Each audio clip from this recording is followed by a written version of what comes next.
Even before COVID-19, flying was often a pretty miserable affair, at least for those of us not fortunate enough to be sitting in the business class cabin. The hygiene and health measures that airlines are introducing to get us flying again could mean that flying becomes an even less enjoyable experience.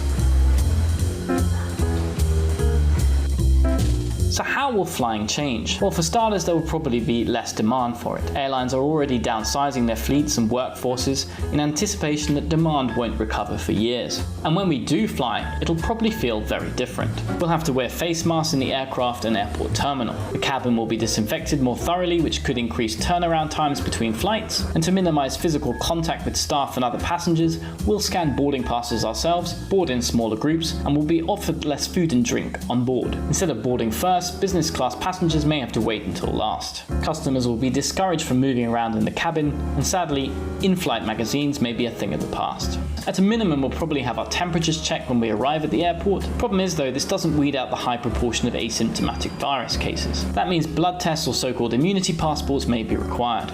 In some countries, quarantines will remain in force for international passengers, which may put many of them off flying in the first place. The new measures probably mean you'll have to arrive even earlier for your flight, and just imagine a properly socially distanced queue at immigration and baggage reclaim. The boss of Heathrow, Europe's busiest airport, has warned that social distancing will be close to physically impossible. Maybe the same is true inside the aircraft too. Modern planes have air filtration systems that remove viruses, but some carriers have started to leave the middle seat unoccupied to reassure their customers. There are drawbacks to this approach though. What if the person in the seat in front or behind has a cough? And leaving seats empty also creates more carbon pollution per passenger carried.